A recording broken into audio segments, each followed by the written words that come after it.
you will get some relevant answers to today's problems. Amen.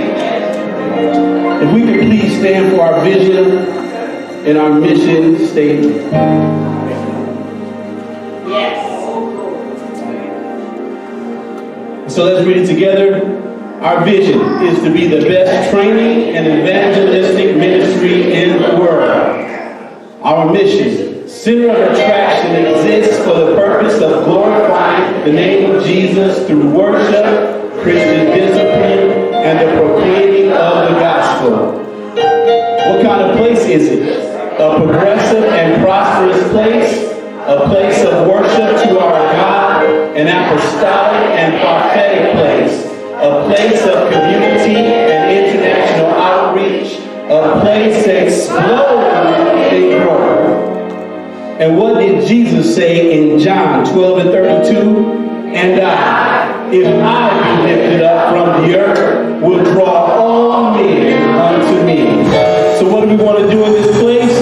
Lift him up. Lift him up. Lift Jesus up. You deserve it all. You deserve it all, God. All honor and all glory, all honor and all glory belongs to you, God. Hallelujah. Glory to your name today, God. For you are worthy of all praise and all our worship. Unto you, Jesus. For you are the resurrection and the life. No man can come unto the Father except by you. You can't go over him. You can't go under him. You can't go around. You have to go through Jesus. For he is the way, the truth, and the life. Hallelujah. Thank you, Lord. Glory to your name. Y'all gotta forgive me. I get kind of excited when I start thinking about the goodness of the Lord and what he's done. You know, you start thinking about Passover. And they put the blood on the doorpost. And, you know, they had to go inside. And that's a representation of being in Christ. When you are in Christ, the death angel have to pass over you. When you are in Christ, nothing can harm you. The Bible says that you are in the secret place. You become stealthy to the enemy. He gets to looking for you, but he can't find you because you are in Christ. My God. Thank you, Lord. So I'm asking the praise team to come on up as I read the scriptures. We're going to be reading from Psalms 66. And the Bible says, make a joyful noise unto God, Yes. all ye lands. Sing forth the honor of his name. Make his praise glorious. Say unto God, how terrible art thou thy works. Though the greatness of thy power shall thy enemies submit themselves unto thee. All the earth shall worship thee, and shall sing unto thee. They shall sing to thy name. Amen. So, Father, we come to you in the mighty, matchless name of Jesus to give you all our worship, to give you all our praise. The Bible says that it is a sacrifice. We bring the praise of sacrifice unto you to lift up your holy name, Father. We say that this is the audience of one, for we are welcoming you in this place. We want to exhort you and extol you. We want to cry out your name, Yahweh. We are saying that you are the Ancient of Days, that you are the Holy One, that you are the self-existing one, God. And we will acknowledge that today. And God, we just give you thanks and praise in Jesus' name. Amen.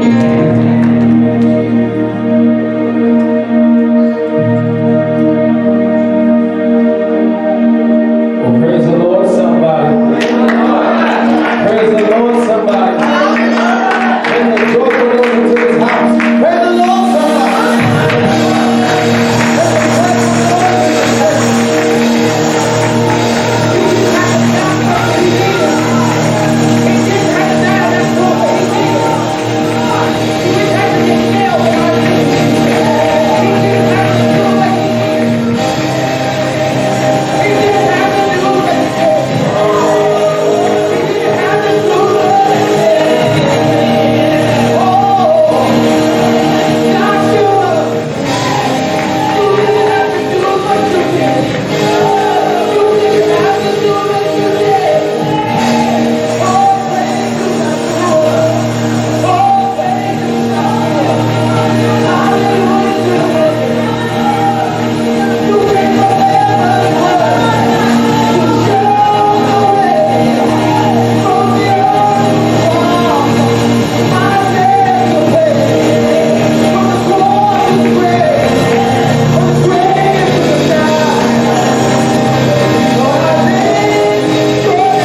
preparation for the overflow.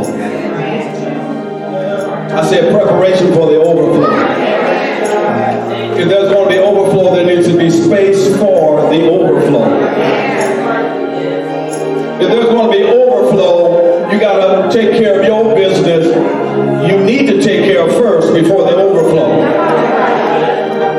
Because increase doesn't happen unless you have been responsible over whatever is happening now. How many are ready for the overflow? I'm ready for the overflow because I'm done where I am. And I'm ready for more. I'm ready for different. I'm ready for new. Somebody say, I'm ready for new. Now somebody say, enough is enough. Are you there? Some of y'all there, you say to yourself, enough is enough. I'm done with this. Hey, I'm done with this. It's time that I move on. You ready for the overflow? Let me see you. You ready for the overflow?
in worship. You can do this where you are, but some may want to come where I am at the altar. Tell the Lord how much you love him. Because in the presence of the Lord there's fullness. David said joy, but come and get refilled.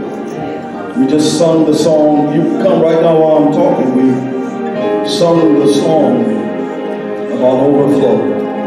Love creates overflow. Come. And Jesus is right here. Now he's everywhere, but just let me illustrate it for you. He's right here at the altar, guys. So when you come, picture yourself coming to Jesus right now. Lord, I just want to let you know I love you.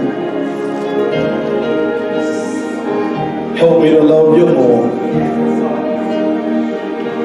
I rededicate myself to you. Fill me with your love. Fill me with your presence. As we sing in that softly, I love you, Jesus. I love you, Jesus. Fill me with your love and your care, God. I worship and take away the burden. Take away the stress. Take it away. I love you. More than my mother, more than my father, more than my sister. I love you, Jesus. More than money, more than fame. I worship.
but if that 10-foot devil coming to me, he the one going down. They ain't sure. I got the Holy Ghost power. He ain't got no, the devil ain't filled with the Holy Ghost. I'm filled with the power. Hallelujah. Wherever he doesn't belong, y'all, kick him out. Kick him out. Kick him out. Kick him out.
Party over here, party over there.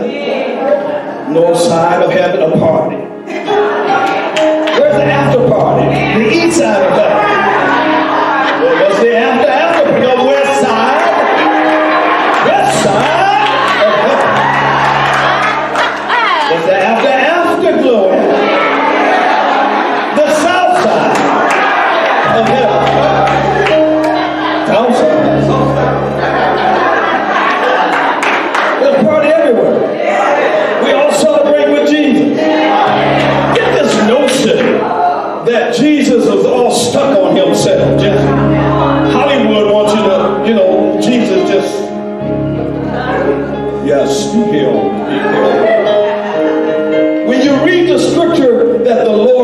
voice, and you trap that termite, the Bible said he leaped, or he twirled.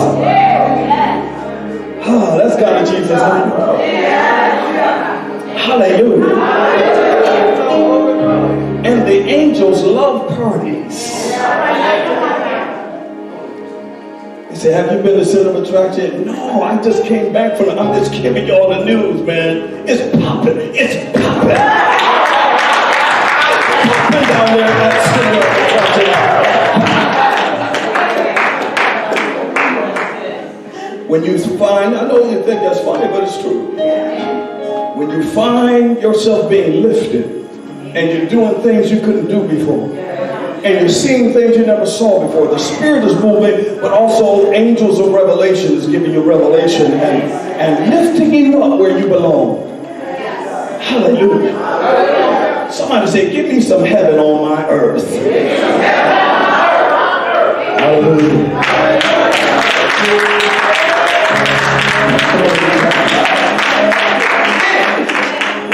Amen.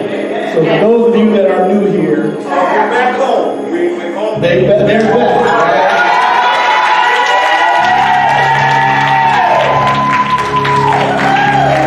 And true to the theme of 2019, Apostle just demonstrated how to press into the presence of God.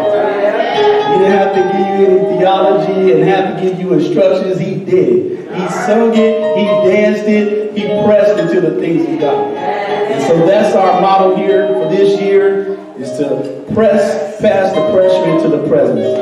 Amen. So right now it's time for body ministry. You're a minister of the house. You already know the instructions. If you saw something, if you heard something, or if you felt something, and it is for the body, for here, for right now, we admonish you to share it. If you're brand new, write it on a piece of paper, send it to a prophetess and apostle. They'll judge it and release it if need be. If not, we'll hold on to it at a different time. So if you got a word from the Lord right now, come on up quickly and expeditiously so we can get moving. Amen. Hallelujah. Thank you, Jesus. Go ahead, AT. Lord. Amen.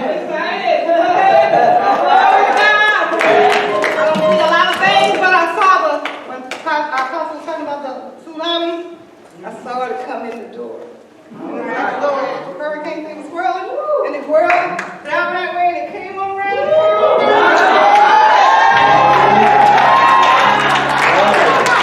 So it's here.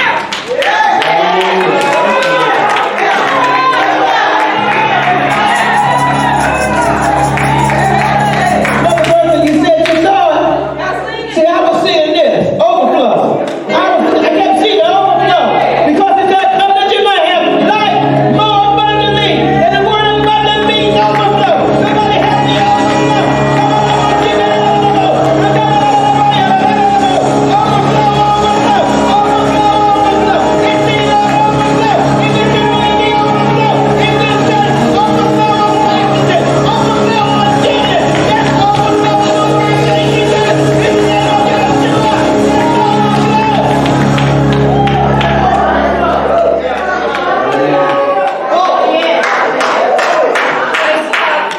I saw flames.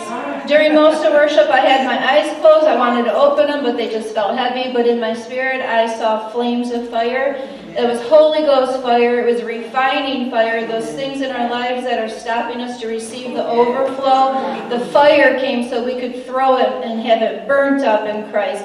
And a thought came to me that whatever you were in the world, what gifts and talents you had, you used them for the world, whether you were a rapper, singer, best car washer, whatever you did, and you did it outside of Christ. God loves you. He created you to be who you are. And you can take yourself, I know you're a new man in Christ, but there's things about you that God gave you. You can use those things to glorify God. Amen. Hallelujah. See that right there? That right there represents prayer. So when you have fire prayer that goes up, it can penetrate the second heaven past the principalities and get to the throne. When you have what they call ice cream prayers, Lord Jesus, come into my life. No, you have to get in there and press and let your thing be fire so it can burn past things and get to the throne and come down for you. In Jesus' name, Amen. As we were worshiping, I saw a big old heart up here, and it was just radiating out. And I heard him say, because we were singing, I love you, Jesus, but I heard him say, I have loved you with an everlasting love. And the everlasting is overflowing. It's overflowing. Everlasting means lasting forever, a very long time. Eternal, never ending, infinite, timeless, boundless, constant, round the clock, eternity, overflow. All right.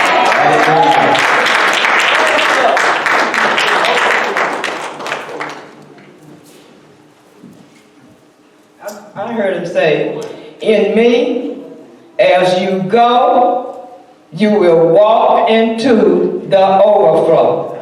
In me, as you go, you will walk into the overflow.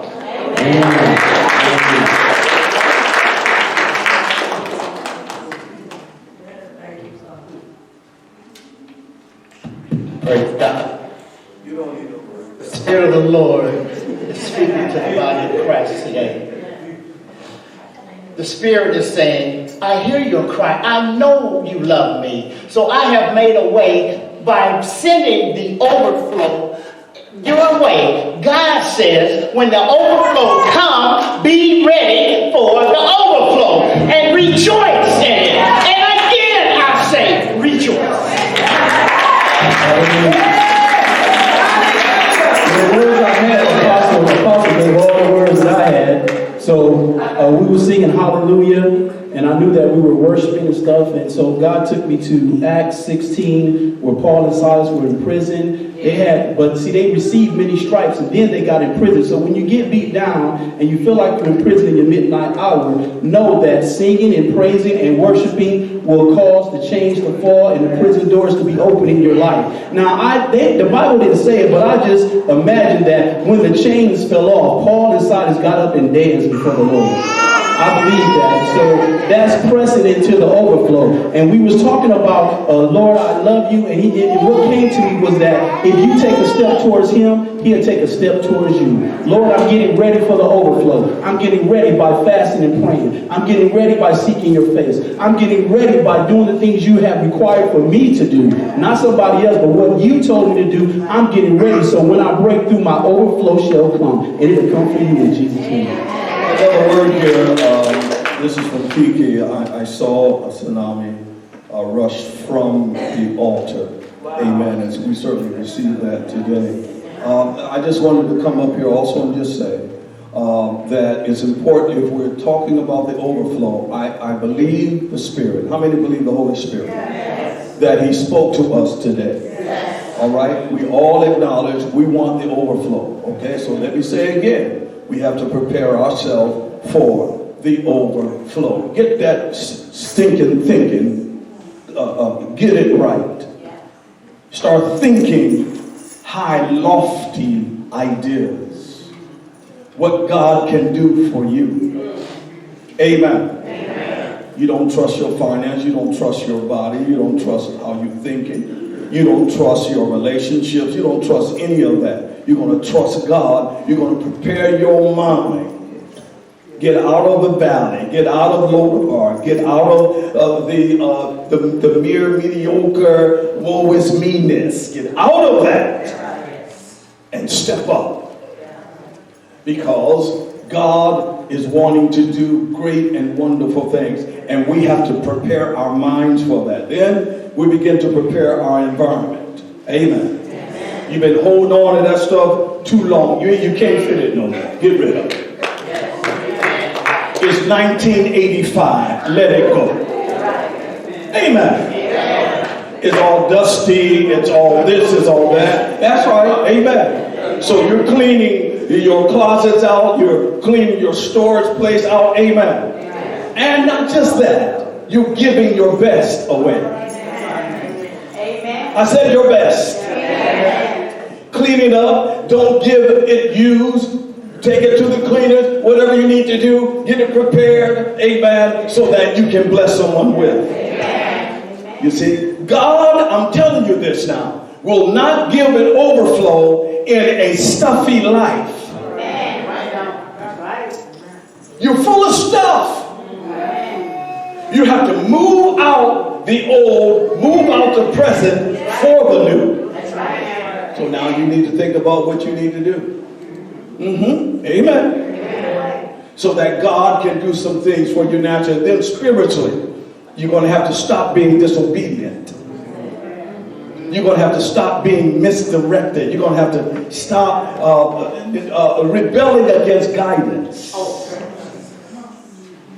Because it doesn't fit your frame of life. Because it came in a way you didn't approve of. Hear the Holy Ghost here now. You want overflow. This is us. So I don't want us just to get excited about overflow. You're all excited about overflow, and that you should. But know now, when you come back down to earth, there are some practical things, some principles need to be in place, and there needs to be some things you need to do so that the overflow can come. So spiritually, and I'm done now, you're going to have to obey God. You got to flow in obedience. You got to flow, amen, in righteousness and flow in holiness. God ain't going to bless you in your unholy way of living. Sorry, overflow ain't coming to you. So let me help you then. Stop your smoking. Stop your popping. Stop your needles. Stop, amen, your cussing. Stop all of these external wicked things. Stop your fornicating. Stop all of those things and get right with God. And then the overflow will happen. God will show up. You say you take one step. The old liars used to say God will take two, but he will overflow in your life. I'm ready for the overflow. I'm ready for the overflow. I spoke to my wife. I'm ready for the overflow. Got to change my mind. Got to change my way, my means. I'm going to have to change the way things are. Because that which we permit will continue to persist. Can't do that anymore. Say, I got to change my ways. You say, I ain't got no ways. Well, let me talk to your wife, your children. Let me talk to those closest to you. And they'll say, oh, he got some ways. She got some ways.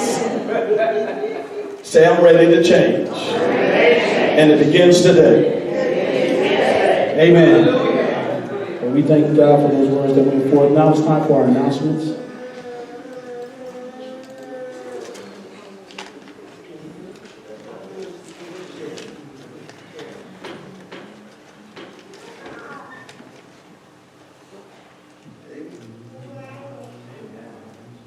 Our announcements for today. Good morning, church. Good afternoon. Our announcements.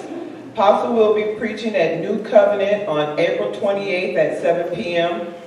Men's meeting April 27th at 9 a.m. here at COA. And ministers training is the same day, April 27th at 11 a.m.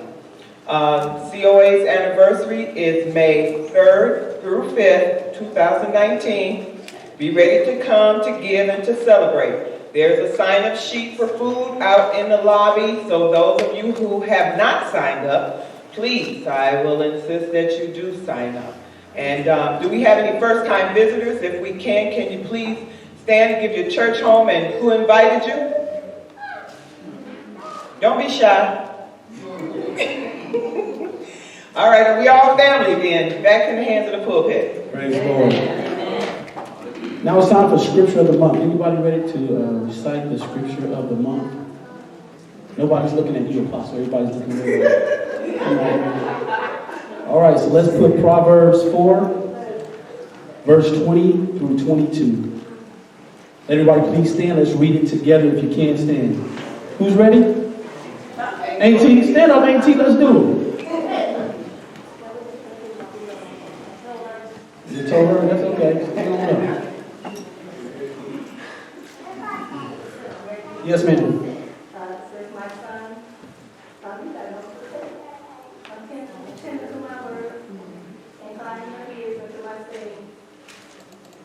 Let them not fall far from thy eyes. keep them in the midst of thy heart.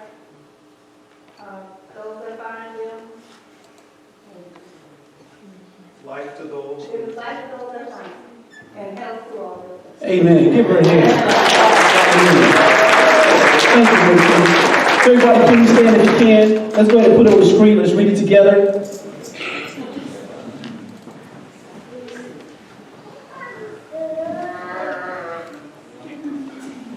And we read, "My son, attend to my words, incline thy ear unto my sayings. Let them not depart from thy eyes, keep them in the midst of thy heart. For they are life unto those that find them, and health to all their flesh." Amen. So remember, guys, Apostle was always telling us to read the word, know the word. He said, man does not live by bread alone, but by every word that proceed out of the mouth of God. Amen. Well, it's offering time. Come on now, it's another time of worship. It is offering time. If you need to offer an envelope, please raise your hands, and our ushers will be so glad to serve you. If you are writing out a check, please make it out to Center of Attraction Outreach. If you need to use your debit card, we have point of sale here today as well. And I also know that we are on Givelify. Yes, I see it here. And so you can give online as well. And I think it's under Center of Attraction Fellowship. It's under Fellowship, yes. Okay? So whatever you decide to give. So while you're preparing your offering, I'm going to read Malachi chapter 3, verse 8. And the Bible says, "Would a man rob God? Yet ye have robbed me. But ye say, wherein have we robbed thee? In tithes and offerings, ye are cursed with a curse. For ye have robbed me, even this whole nation. Bring ye all the tithes into the storehouse, that there may be meat in my house. And prove ye now wherewith saith the Lord of hosts, if I will not open you the windows of heaven, and pour you out a blessing, that there shall not be room enough to receive it.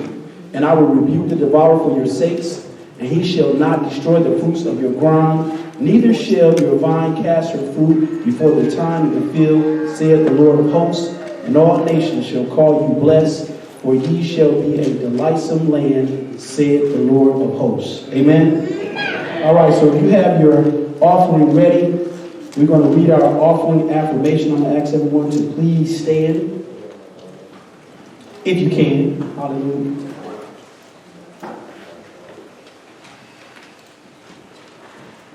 And our offering affirmation is, as we give our tithes and offerings, we are believing, Lord, for jobs and better jobs, raises and bonuses, benefits, sales and commissions, estates and inheritance, interest and income, rebates and returns, checks in the mail, healing and divine health, gifts and surprises, finding money, bills paid off, settlements, debts demolished, royalties received, scholarships and grants, contracts, money management, 100-fold return, according to your word, in Jesus' name. Follow the ratio.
So, Father, we just thank you right now that you have given us us the ability to give.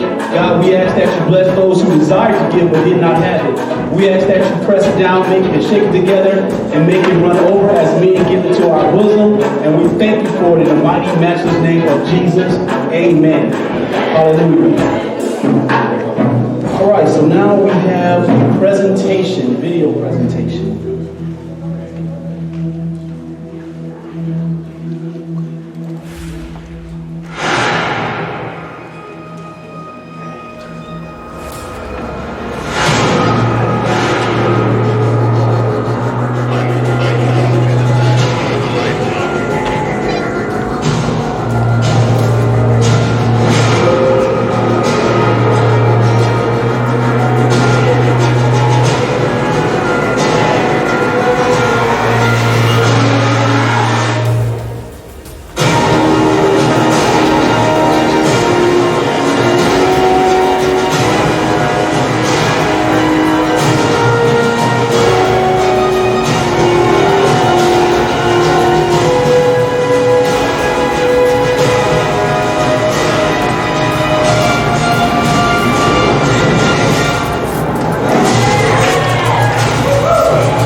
Thank you, Lord. He is risen.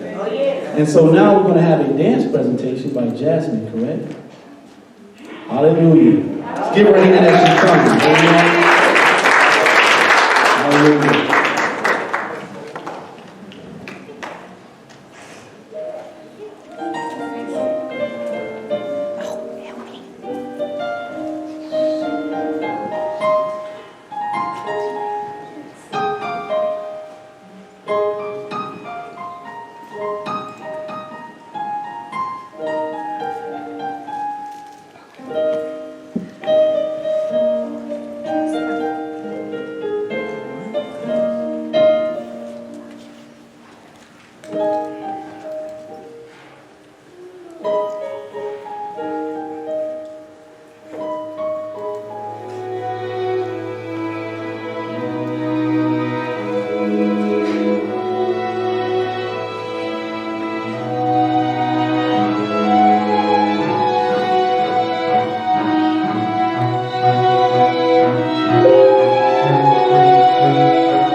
It's just for me. Love's like a hurricane. I am the tree bending beneath the weight of his wind and mercy.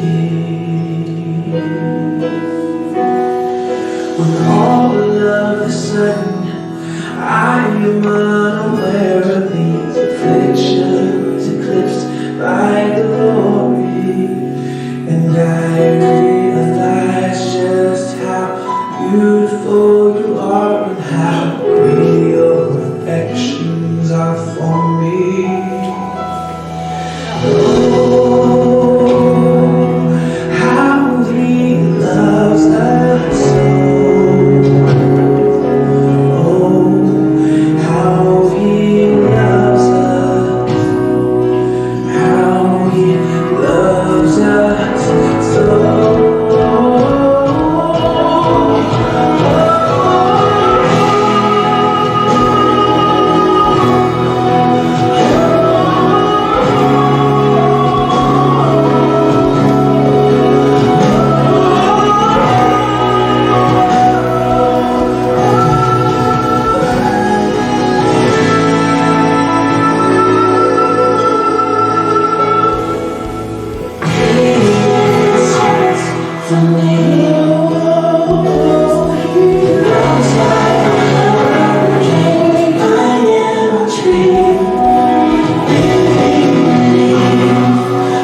Amen. Well, it's time for the word. Amen. And so let's call our own prophetess, mother of this house. I heard the apostle call her the lioness of Saginaw. Hallelujah. We're going to call the prophetess up as she brings the word. Hallelujah.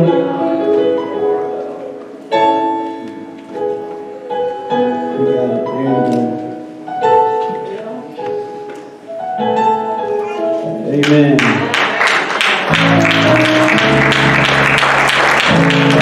Put your hands this way.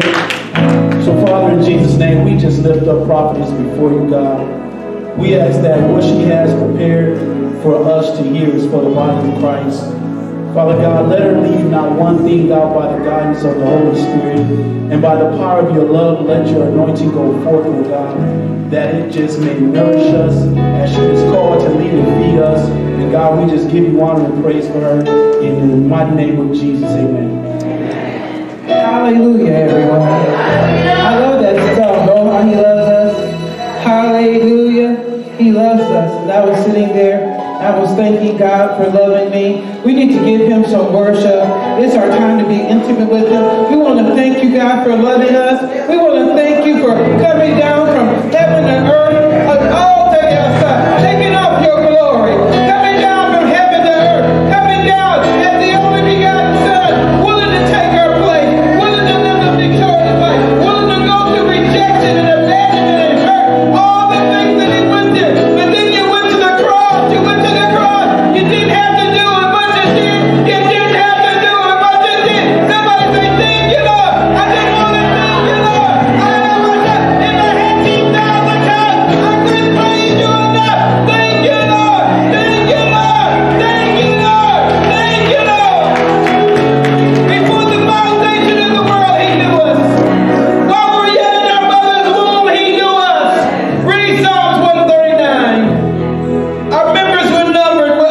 He knew our name before we were born. How many hairs are supposed to be on the head? Everything about us, our purpose and destiny. You're not an accident. I was telling the apostle, we're 1 in a million. So remember you preached that. We're 1 in a million. God didn't have to do it. That one sperm didn't have to fertilize that egg. You're 1 in a million. And he loves us. He loves me. Hallelujah. If you were a Good Friday service, it was awesome. Good word. And I asked my sister, do you want you to listen on? She said no. So, but she played it pretty well for me. And it's a song I've been listening to. I think it's Tasha Cobbs. She was saying that he knows our name. He knows our name. God has not forgotten us. He knows our name. And you know, he gives us a chance to be saved. Some people teach predestination. They preach that certain people are born to go to heaven and certain people are born to go to hell. So just go on to hell and do what you want to do.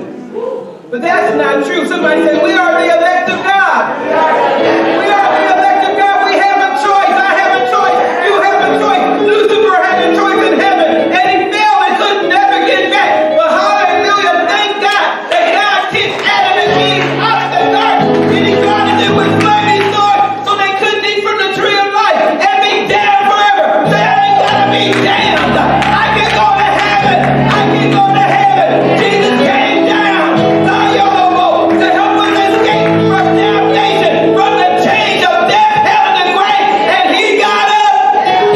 He got up. He got up. With all power. Somebody say, with all power. And Jesus said, I give you power.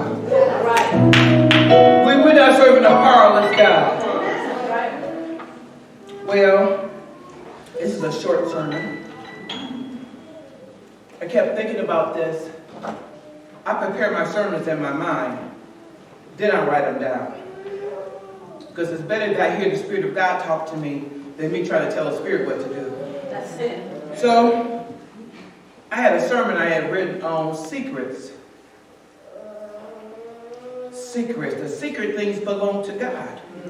The God is a God of secrets. And he says a wise man will search out God's secrets. And I love mysteries, right? I love mystery movies. I want to always know who done it. And I'm sitting there watching, Sherlock Holmes especially. I love, frankly, my dear Watson. I love Sherlock Holmes movies. And so God talks about mysteries and secrets.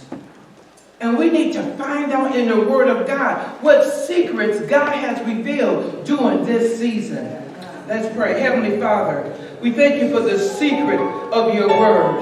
That you're revealing us who you are. And we need to know you so much more than we do. Let us not miss you in this season as we celebrate the death and the resurrection of Jesus. And we call it the Passover, and then the 40 days that he was alive and showed himself with infallible proofs to his disciples. And then before he left, he said, receive the Holy Ghost. And so we know, God, that we have a verified witness. This is not a fairy tale. This is the truth. This is our God left witnesses so we can see the path of life. And we say, thank you in Jesus' name. Well, as I thought about this, there was a problem. Somebody said the problem. See, the problem came because Lucifer had free will.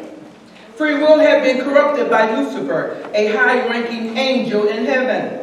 And 1/3 of the angels followed his pernicious ways and his plan to have man fall into sin. Think about it. Lucifer was so powerful that he could talk 1/3 of the angels into following him. And you could study the eye wills of Satan, how he wanted to be like the Most High and sit on the side of the north. But he failed. He got what? The right foot of fellowship. God kicked him out of heaven through Michael, the archangel.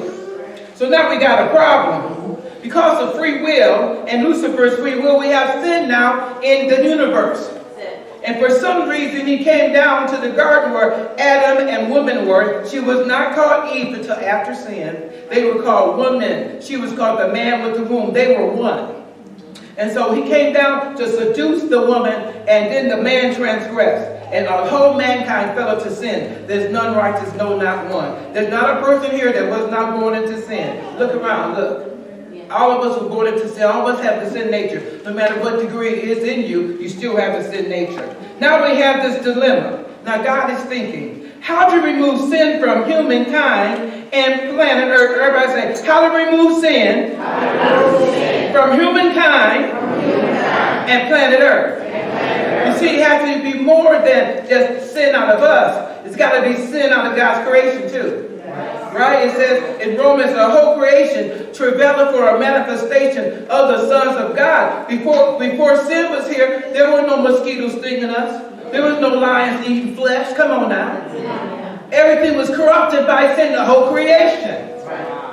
Next thing, God has a plan. The plan of God from eternity past to the present was to redeem planet Earth and humankind from the clutches of sin. Somebody say, God's got a plan.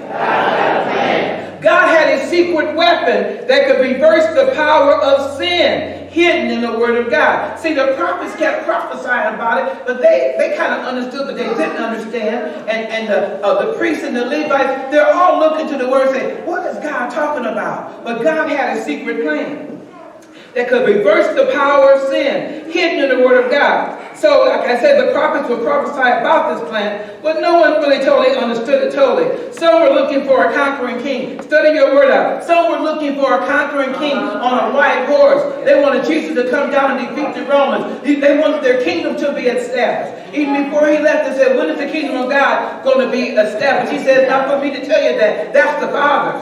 You got to talk to the Father about that. So he wasn't here to establish his kingdom as of yet. His kingdom will come in us right now. It's invisible. The invisible kingdom is in us, but there's going to be a visible kingdom on planet Earth when he comes back the second time. Somebody say second time. But he is coming back. And see what's going on, because he's delaying, people think they got plenty of time to play around and be in sin. But they're going to be deceived. It's going to be too late. The 5 foolish virgins didn't have oil, but they were virgins. They played around. And when the bridegroom came, they weren't ready. How many people are in church playing around, thinking they got plenty of time to straddle the fence and live in sin, and he's going to be saying to you, too late, too late. Because he's going to check out the fruit on your tree. Whatever kind of fruit is on that tree is going to be there. Where the tree falls is where it's going to lie. So there's a lot of deception out there. People are teaching another gospel. It's another gospel. It's not the real gospel of Jesus Christ. You must be born again. You must be born again. You have to receive Jesus as your Savior. And that's just the beginning. Somebody say, that's just the beginning. We got to start running this race with patience. Come on. You got to put on the new man and the new woman. You got to present yourself as a living sacrifice. Present your bodies, your physical body, your mind, and your spirit unto God. So He's going to get us ready for that great day. And the Holy Ghost's job is to get us ready for that great day.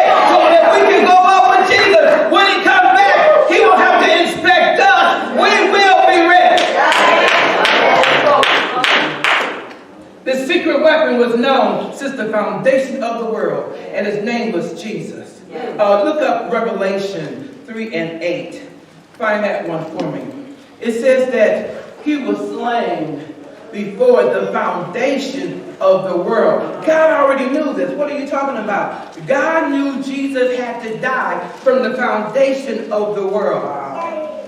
Hallelujah, hallelujah, hallelujah. Thank you, Lord. I don't know if that's the right one. Keep on going to the next one. Hallelujah, hallelujah. Praise you, Lord Jesus. I know thy word. Behold, I will make of them of the, well, I won't. Behold, I will make them of the synagogue of Satan, which say that they are Jews and are not, but do lie. Behold, I will make them to come and worship before thy feet, and to know that I have loved thee. You can research it out. He said, I knew him. He was slain before the foundation of the world. It wasn't no happenstance. I was studying scriptures that said, 3 times Jesus prophesied, I'm going to die. I'm going to die. Matthew chapter 16. He kept telling his disciples, I'm going to be crucified. I'm going to get put in the hand of wicked men. And Peter said, not so, Lord. He had to rebuke Peter and say, get behind me, Satan. Because you don't love the things of God. But he kept prophesying that he was going to die. And they said, well, show us a sign. He said, I'll give you the sign of Jonah.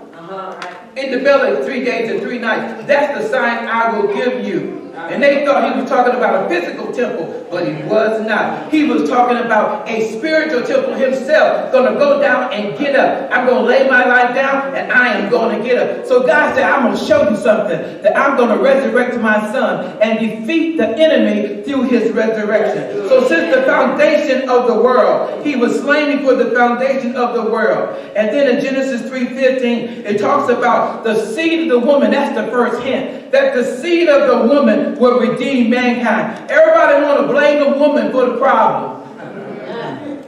All she did was look at the fruit and gave something to him, but he transgressed. The Bible says she was seduced, bamboozled, tricked, but he openly transgressed. I think you could say it like this: Adam died for his woman. He said, I know what God said, but I got to go with her. So the Bible says he transgressed. And the curse came on planet Earth. Certain curses was on Adam. A curse was on the woman. The curse was on Satan and the land too. All these curses. And then the ultimate ones be put out the garden.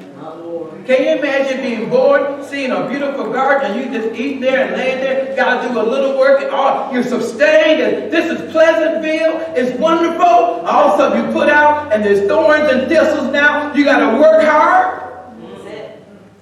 That wasn't a good feeling. So Genesis 3:15 states that the seed of the woman will redeem mankind. Jesus will come down in the form of a baby, grow up, identify with mankind, live the life of a real human being. So we got the seed of the woman. Oh, let me think about that. The woman doesn't carry the seed, the man carries the seed. So who is this talking about? Jesus, the virgin birth. He would be born of the Virgin Mary. You see, it had to be a virgin birth. Couldn't be no sin. Couldn't be no sin in Jesus at all. He could not be tainted. You hear me? There could be no tainting at all. So it says in Matthew chapter 1, verse 21, that, the Holy Spirit will come upon Jesus. Will come upon him and overshadow him, and that which was put into Mary was conceived by the Holy Ghost, and he was the Son of God. Somebody say the Son of God. Now we know this one scripture, St. John 3:16 states this: For God so loved the world that he gave his only begotten Son, that whoso believe in him should not perish, but have everlasting life. See, he became the only begotten Son when he was put into the womb of Mary. He was already the Ancient of Days. He was already God. Read your word. Go back in eternity past. In the beginning was the Word, and the Word was God and was with God. So he was already in existence. He didn't come in existence when he got in the belly of Mary. He was just poured out into Mary to be the only begotten Son, so he could come through the birth canal and go through what we went through and die as a man. Somebody say he became the Son of Man. Yes. See, he didn't die as deity. He died as the anointed Son of Man. You said, well, why did Jesus have to be born of a woman? He had to take on everything that we took on. He had to feel what we felt. He had to feel humanity. Jesus wept. Jesus cried. Jesus hungered. He went through everything that we went through. He was a real man, 100% man and 100% God. Come on now. But he never sinned. Somebody say, he never sinned. He never sinned. And so here he is at the baptism of water. John the Baptist said, the one that God told me the dove would land on was the one. And then he saw it was his cousin coming. He didn't know that he was the one. But the dove came upon him. He said, that's the one. He said, what? Behold the Lamb of God. Somebody said, behold the Lamb of God. We've taken away the sins of the world. Somebody said, behold the Lamb. There's a lamb here. Oh, it's just not a physical lamb, but it's a lamb in the form of Jesus, the Son of God, going to take away our sins. How? Because the blood of bulls and goats couldn't do it. But the blood of God is going to remove our sins. Somebody say, remove them. Remission. Blot them out. Nothing held against you. Justify. As if you never sinned. Somebody say, justify. As if you never sinned. See, we got a problem. We got a problem with memory. We like to think about our sins, past sins. We like to go back, visit back in time, like that one movie, Go Back to the Future, or go backwards. That time machine. What you have to do is bury it under the blood. He said, your sins and iniquities will I remember no more. I will cast your sins as far as the east and from the west. I will remember your sins no more. Somebody say, God has forgotten. Say, God has forgotten. Tell your neighbor, my sins are forgiven. Been washed in the blood of Jesus. And now I know I'm saved. You see, this is the fight. Somebody said, this is the fight. To believe God. To believe His word. I'm studying, this is an old book, I've been having it for years, but it's talking about breaking all these different chains. And the man of God was saying the problem we're having is that we don't know who we are in Christ and we don't believe it. We don't know who we are in Christ and we don't believe it. So when the scripture said that we have been accepted in the beloved, or translated into the kingdom of God, out of the kingdom of darkness, we don't believe it. We're still saying, I'm the old person, I can't help it. See, I did it again. See, the devil trying to convince you to give up your salvation. He's trying to make you think that you need to sin again. But let him know, I got a problem with sin that's between me and God. It ain't none of your business. I got me a propitiation. Somebody say, I got me a propitiation. I got me a sin offering. Tell somebody, I got me a sin offering. The blood of Jesus. Somebody say, the blood of Jesus. Where is the blood on the mercy seat right now? He said, don't touch me yet to Mary. Don't touch me. I get ascended to my Father. So he went there and put his blood on the mercy seat. So when Satan comes to accuse you and talk about your past or something you just did and you repented about it and you feel so shame and you don't want nobody to know, but you go to God and say, God, your word says there is therefore now no condemnation for those who are in Christ Jesus, who walk after the Spirit. I'm not walking after the flesh anymore. I put that under the blood. Somebody say, I put it under the blood. So Jesus went to get baptized. Went down in the water. And the Bible says, Matthew 3:13-17, to fulfill all righteousness. Say, fulfill all righteousness. So we need to remove the candy baskets and everything and get some water out here next week, Apostle. Because I'm going to get baptized first. Because God told me to get rebaptized. And he said, remember the water of your baptisms. How you went down, represented the death of Christ. How you went down in the spiritual water. How you was crucified with Christ, died in Christ, and then you got up alive in Christ and began to walk in newness of Christ. Some of us need to go down again. Somebody needs to get baptized again. And remember where God brought you from. Look where the Lord has brought me from. He brought me from a mighty long way. I was deep down in sin, didn't have no hope within, but he saved me. Somebody say, he saved me. So Jesus was baptized to fulfill all righteousness. Somebody say, no sin had he done. There was no guile in his mouth. He was spotless. He was sinless. But he said, stop. John the Baptist said, oh, no, you should be baptized in me. He said, no, let me fulfill all righteousness. There's something about water baptism that we have to go through. Amen? We got to get water baptized. When Apostle got saved, he had never been baptized in water. We was at Christ Community, and my dad said, somebody need to be baptized. And he looked, he came out the pulpit. He said, I ain't never been baptized. He got filled with the Holy Ghost. All those things was preaching and teaching Sunday school, but had never went down in the water. So sometimes we get all the things happen, but we need to still get water baptized if we can. We talked about Friday for Good Friday. The thief on the cross never got water baptized, didn't join no church, didn't take first communion, and none of that stuff. But he said, this day thou shalt be with me in paradise. Somebody say, that's all right. I just want to be with Jesus. Somebody say, I just want to be with Jesus. I just got to be with Jesus. Paradise. Somebody say paradise. Well, Jesus will come down in the form of a baby, grow up, and identify with mankind, and to live a life of a real human being. This Jesus would come the only begotten Son of God. He would defeat Satan as an anointed man. Now listen, he couldn't defeat Satan as deity. Then we could say, that was Jesus. That was the Son of God. I can't do it. So here he is, water baptized. Then the Spirit leads him into the wilderness. He's tempted by the devil. There's wild beasts out there and stuff. And when he comes back, the devil not fair. He's really hungry because he has some water but no food. And he said, now, if you got the power, turn this stone into bread. Did God tell him to do it? Did God tell him to do it? What if he did it? Would that be presumptuous sin? Would that be foolishness and not faith?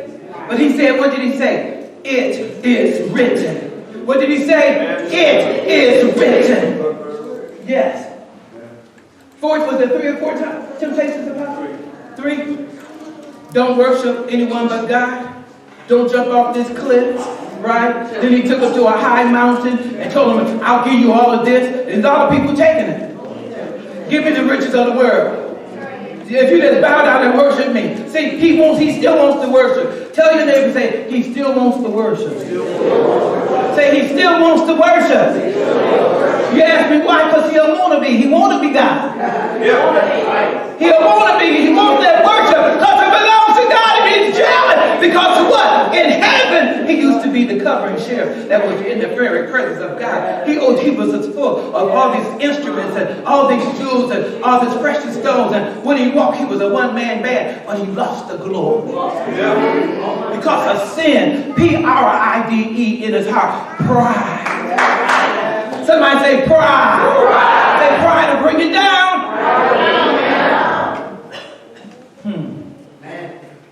Pride is a terrible thing. I think I heard Bishop Jakes about how many years ago we was at Azusa Apostle Plus 20, and he preached on, we waited till 10 o'clock and he preached on the pride of life.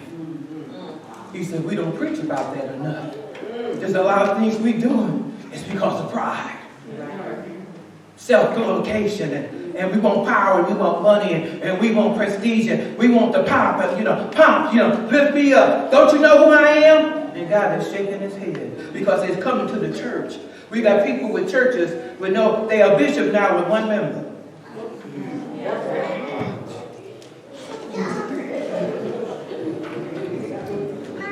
We got people that, I said, who anointed you? I anointed myself.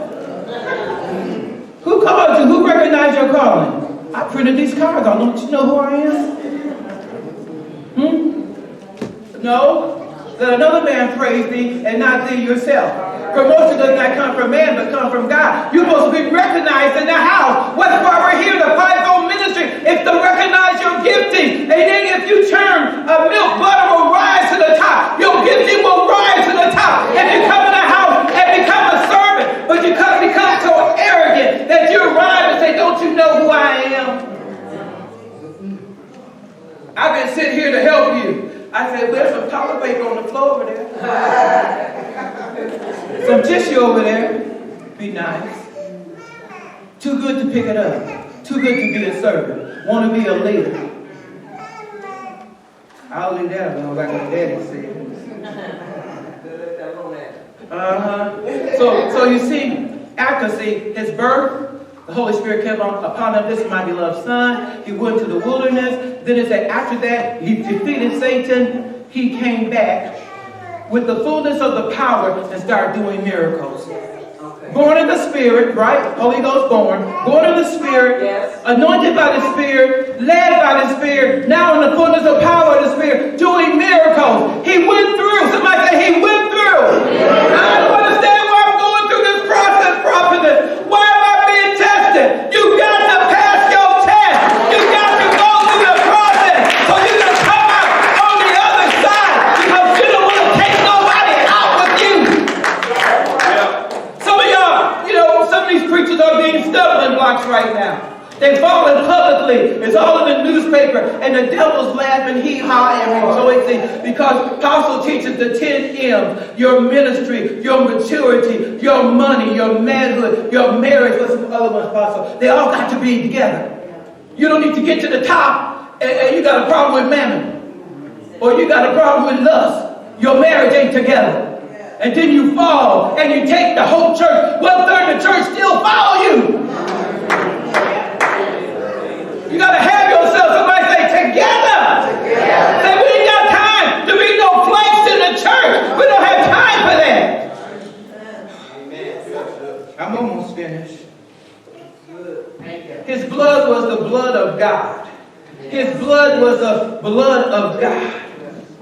And Jesus fulfilled all righteousness by always obeying the Father. I saw St. John 17, all the things he said in St. John 17. I saw Hebrews chapter 1. It said his girdle was righteousness. He always obeyed the Father. He didn't say anything unless the Father told him. He walked on water because the Father said so. He turned to bread, multiplied the bread because the Father told him. He did not work independent of the Father.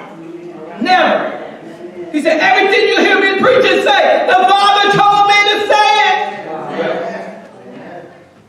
Can we be one like Jesus is one? Can we be one like Jesus is one with the Father? Can we be one with him?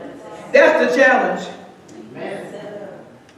He fulfilled our righteousness by always obeying the Father. Jesus became the second Adam, and his obedient, fulfilled life of righteousness was his testimony. Somebody say, second Adam. See, the first Adam had a life-giving spirit in him, but the second Adam, Jesus, had a quickening spirit, gave life, quicken you.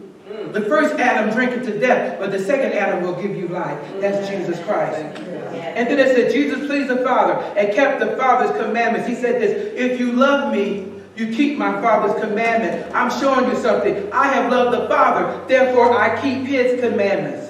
Jesus loved the Father. Jesus never worked independent of the Father, but was one with him. Jesus' death would be a sacrifice of obedience. So many times he kept telling them, my mission is to die. I come here, but not just to be a great teacher, a great miracle worker. All these things I'm doing is good, but I have a mission to die for sin. I'm going to fulfill my mission. So many times they tried to kill him, tried to throw him off a cliff. Preach your word. A lot of things happened to him. 3 times he missed death. They couldn't kill him till God said, lay down your life. He said, God gives me permission to lay my life down, and he gives me permission to take it back up. Why? Somebody ask me why. Because of the Spirit of holiness. He had done no sin. Therefore, the Holy Ghost could raise him because of the Spirit of holiness. If you're going to get raised, you better start living holy too.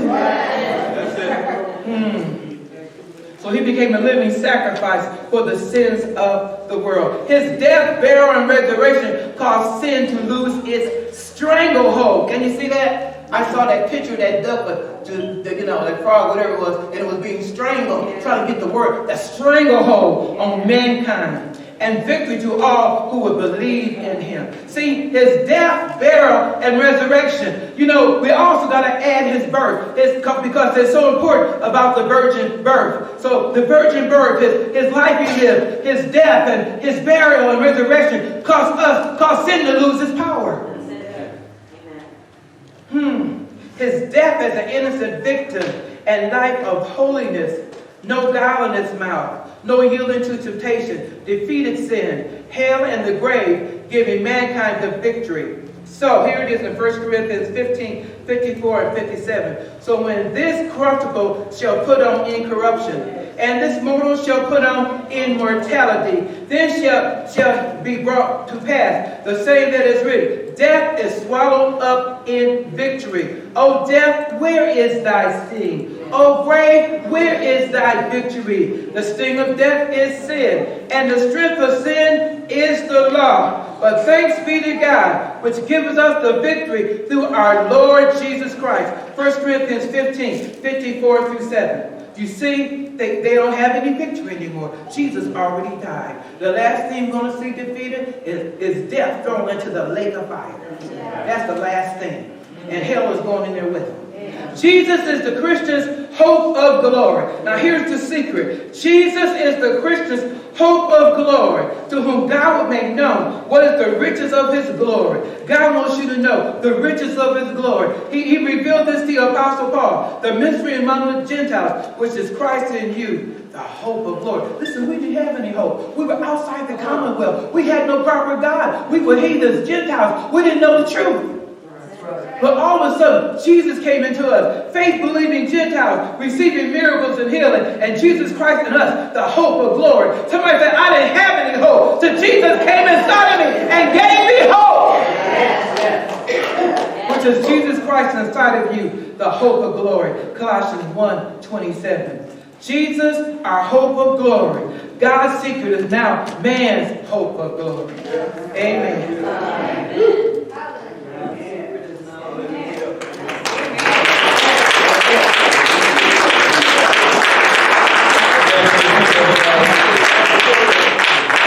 For those that are watching, stand to your feet, everyone. Those who are watching, let me just share with you, and those who are here, the plan that's already been ministered to all of us today. And that is the plan of salvation. If you don't know Jesus as your Savior and Lord, now is a wonderful opportunity to accept Jesus as your Savior and Lord.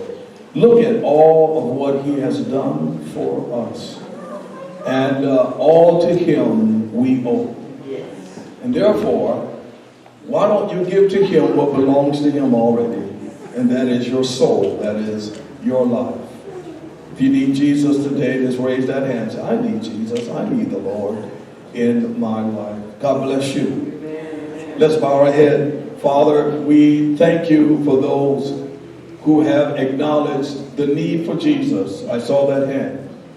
That, Father, that you will now continue to register in their heart with conviction the need to receive you. Say with me, Father God, I thank you for your Son Jesus being the Savior of the world. I now acknowledge him as my Savior and my Lord. Come into my life, Jesus. Rule it, Lord over it, have dominion. I promise you, I'll serve you all the days of my life. Thank you, Jesus, for being my Savior. Now, if you prayed that prayer, just get ready to receive the Holy Spirit right now, in Jesus' name. In Jesus' name. We declare the Holy Spirit fill you, overflow you, overwhelm you right now in Jesus' name. Baptize you, speaking in other tongues as the Spirit gives utterance. And being that down payment of that which is to come, to seal you until the day of salvation. We declare it right now in Jesus' name. There's someone here today in this room looking for a church home, looking for a movement, looking for a change, looking for renewal, looking for a place that cares and a place that can train you in righteousness. This is the opportunity we're giving you right now. Don't put off tomorrow what you need to do right now. You know you need a church home. You know you need to be trained, and you know you need that covering from the Lord. If that's you, raise your hand now. Raise it now. Raise it now. I need a church home. I need this church to be my home. Raise it again.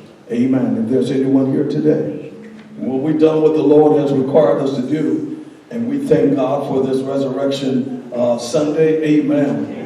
So glad to see you, Brother Glenn, Sister Glenn, and the Glens here today. All right. Amen. Wasn't this a good word? We're going to get ready for the benediction. Let me just say, where's Sam at? Is he gone? Sam? All right. Okay. I know he was singing like he was looking for a contract, man. He was spitting. He was spitting over there. Amen. Job well done, man. I don't know who arranged that, but that was powerful. And what was powerful also, we missed the speeches, amen. But my wife and I, but we know it went well. Again, thank you, Bobby. Thank you, Tracy.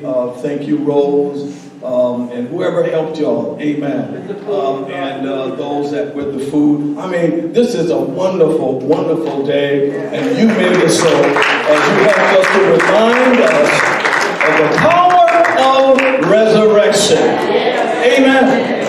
We're getting ready for our benediction because I heard some rumbling and it was in your belly. I heard the rumbling. And I know y'all ready to eat. Amen. As we dine on the word today. Praise the Lord. Now benediction and we will be dismissed. Praise the Lord. The benediction. The Lord bless thee and keep thee. The Lord makes his face shine upon thee and be gracious unto thee. The Lord lift up his countenance upon thee and give thee peace. Go in peace. Tell somebody you love them and hug them. And let Jesus be the center of your attraction. Amen. We have the candy up here for the children. And Shalonda and Tina is going to help pass out the candy. This is for the young people. If you're young in heart,